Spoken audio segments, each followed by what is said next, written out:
a balloon starts rising from the ground with an acceleration of 1.25 metre per second square. कहने का मतलब ये है कि कोई एक बलून है जो ग्राउंड से स्टार्ट होता है with an acceleration of 1.25 metre per second square. इसका मतलब क्या हुआ कि इसके पास एक्सेलरेशन जो है वो है 1.25 मीटर पर सेकंड स्क्वायर और बोला क्या है, starts rising from the ground. इसका मतलब इसकी इनिशियल वेलोसिटी जब वो ग्राउंड से राइज हो रहा था तब 0 है। यहां पे ये जो एक्सेलरेशन दे रखा है 1.25 मीटर पर सेकंड स्क्वायर, इसमें एक्सेलरेशन ड्यू टू ग्रेविटी भी इंक्लूड हो गया। इसका मतलब कि ये जो एक्सेलरेशन है ये नेट एक्सेलरेशन है। और ये एक्सेलरेशन क्यों आया? क्योंकि बलून के इंटरनल फोर्सेस के कारण जो नेट एक्सेलरेशन आ रहा है वो अपवर्ड डायरेक्शन में आ रहा है और उसकी जो वैल्यू है वो है 1.25 मीटर पर सेकंड स्क्वायर। कहने का मतलब कि इस बलून के ऊपर अपवर्ड डायरेक्शन में कुछ फोर्स होगा और ग्रेविटेशनल फोर्स डाउनवर्ड डायरेक्शन में होगा। इन सबको मिला के जो नेट एक्सेलरेशन आ रहा है वो है 1.25 मीटर पर सेकंड स्क्वायर। चलिए, इतनी बात समझ आई। आगे क्या बोला है? A stone is released from the balloon after 8 second. Determine first maximum height of the stone from the ground, time taken by the stone to reach the ground.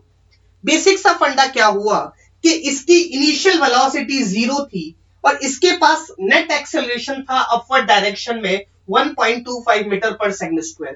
तो ये अपवर्ड डायरेक्शन में मूव करना start करेगा। Let's say 8 second के बाद यहां से लेके यहां तक जो टाइम लगा वो लगा 8 सेकंड। 8 सेकंड के बाद बलून यहां पर पहुंच गया। अब बलून यहां पर पहुंच गया, इसके पास इनिशियल वेलोसिटी 0 थी और एक्सेलरेशन इस डायरेक्शन में था। इसका मतलब इसकी जो वेलोसिटी होगी इस डायरेक्शन में इंक्रीज होगी। लेट्स से इसकी यहां पे वेलोसिटी है v1। तो क्या मैं v1 निकाल सकता हूं? बिल्कुल निकाल सकता हूं। कैसे? मुझे पता है इनिशियल वेलोसिटी है 0, टाइम लगा 8 सेकंड और फाइनल वेलोसिटी है v1 और एक्सेलरेशन मुझे दे रखा है 1.25 मीटर पर सेकंड स्क्वायर। तो अगर आप इन चारों वैल्यूज को देखोगे, मुझे निकालना है v1, तो क्या मैं v1 निकाल सकता हूं? v1 क्या होगा? v1 is equals to u plus at।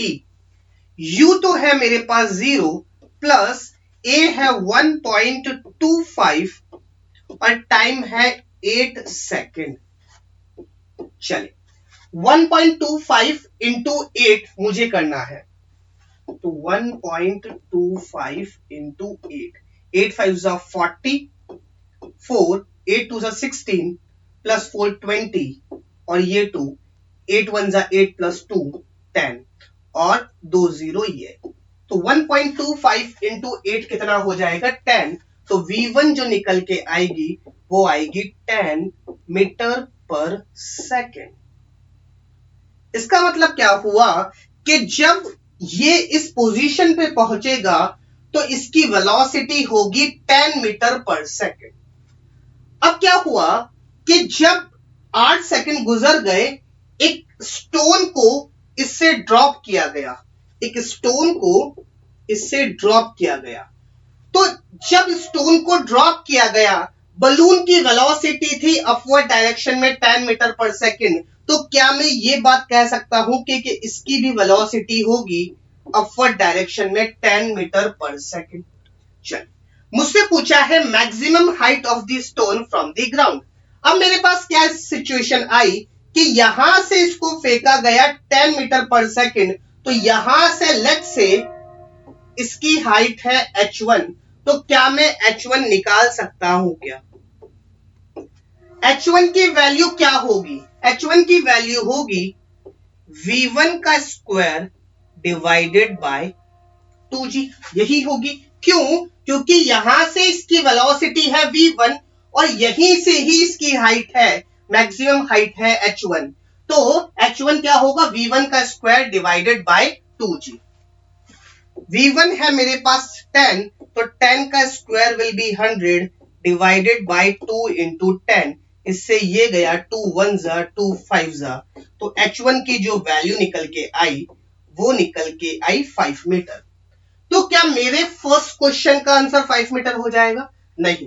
क्यों? क्योंकि h1 जो हाइट है वो यहां से है जब इसकी वेलोसिटी 10 मीटर पर सेकंड हो जाती है, लेकिन मुझसे सवाल में पूछा है फ्रॉम ग्राउंड, ग्राउंड से कितनी हाइट होगी मैक्सिमम, तो मुझे 8 सेकंड में ये कितनी हाइट पे पहुंचा वो भी निकालना पड़ेगा। लेट्स से ये हाइट है कैपिटल H, तो क्या मैं कैपिटल H निकाल सकता हूं क्या? बिल्कुल निकाल सकता हूं। मेरे पास U है, T है और A है, तो मैं कौन सी इक्वेशन ऑफ मोशन लगाऊंगा? Second equation of motion. तो H is equals to ut plus 1/2 at square. U तो मेरे पास 0, तो ये टर्म हो गई 0। इट इज इक्वल्स टू 1/2, यहां से लेके यहां तक एक्सेलरेशन कितना है 1.25 इंटू 1.25 इंटू यहां से लेके यहां तक टाइम कितना है 8 सेकेंड, तो ये हो जाएगा 8 का स्क्वायर विच इज 8 इंटू 8। 2 1 जा 2 4 जा 8 4 जा 32, 32 इंटू 1.25 मुझे निकालना है, यहां पे कर लेते हैं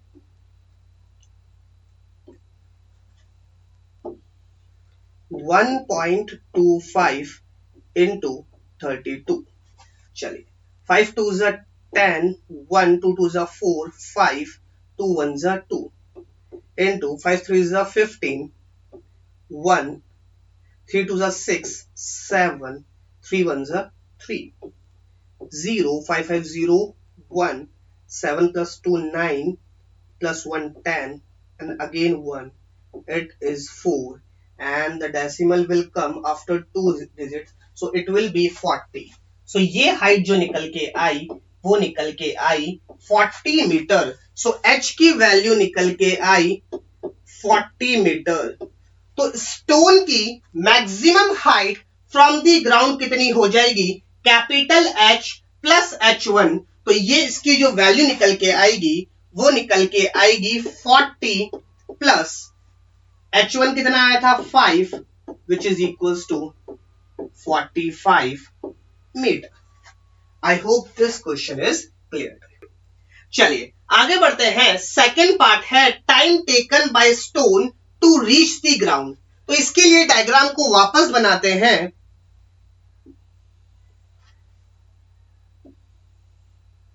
यहां से लेके यहां तक 8 सेकेंड लगे।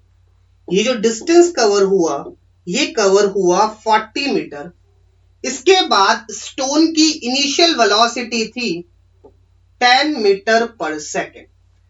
अब जैसे ही स्टोन बलून से अलग हो गया तो इसके ऊपर जो एक्सेलरेशन लग रहा है वो इकलौता एक्सेलरेशन लग रहा है, एक्सेलरेशन ड्यू टू ग्रेविटी। तो अगर मैं स्टोन की बात करूं, इनिशियल वेलोसिटी मेरे पास है 10 मीटर पर सेकेंड और एक्सेलरेशन अब मैं 1.25 मीटर पर सेकेंड स्क्वायर नहीं लिखूंगा। क्यों? क्योंकि ये जो स्टोन है ये बलून से अलग हो गया और बलून से अलग हो गया तो इकलौता जो फोर्स इसके ऊपर लग रहा है वो ग्रेविटेशनल फोर्स लग रहा है। इसका जो मोशन होगा वो फ्री फॉल होगा, मतलब ये थोड़ा ऊपर जाएगा फिर ये वापस नीचे आएगा। तो इसके ऊपर जो एक्सेलरेशन लगेगा वो लगेगा -10 मीटर पर सेकेंड स्क्वायर। डिस्प्लेसमेंट इसका कितना है, बेसिकली ये इसका मोशन कैसे होगा, ये ऊपर जाएगा और फिर नीचे आएगा। ये इनिशियल पॉइंट ये फाइनल पॉइंट, तो क्या इसका डिस्प्लेसमेंट -40 मीटर होगा। तो इसका जो डिस्प्लेसमेंट होगा वो होगा -40 मीटर। तो इसके अंदर टाइम कितना लगेगा मुझे वो चीज निकालनी है। चलिए लेट्स से टाइम लगा t1, मतलब यहां से लेके यहां तक जो टाइम लगा उस टाइम को मैंने t1 कहा। चलिए देखते हैं। कौन सी इक्वेशन ऑफ मोशन लगाऊंगा? मैं लगाऊंगा second equation of motion, s is equals to ut plus 1/2 at square. s है मेरे पास -40, u है 10t प्लस 1/2 एक्सेलरेशन है -10 इंटू t1 का स्क्वायर, यहां पे भी t1, 2 1 2 5 यहां से अगर मैं इसको इस तरफ लाता हूं तो ये बनेगा 5t1 का स्क्वायर, ये इस तरफ आएगा तो -10t1 और ये बनेगा -40, इट इज इक्वल्स टू 0। अब मैं क्या करूंगा, 5 कॉमन लूंगा, वो 5 इधर आएगा तो वो 0 बन जाएगा। चलिए इसमें से 5 कॉमन लिया तो बनेगा t1 का स्क्वायर, इसमें से 5 कॉमन लिया तो 2t1 और इसमें से 5 कॉमन लिया तो ये बनेगा 8, 8 5 40, इट इज इक्वल्स टू 0। 5 जो कॉमन लिया था वो इस तरफ आके 0 बन जाएगा। अब मुझे क्या करना है, कोई ऐसे दो नंबर ढूंढने हैं जिसको मल्टीप्लाई करने पे -8 आए और प्लस या माइनस करने पे -2 आए। तो क्या वो नंबर -4 और +2 होंगे?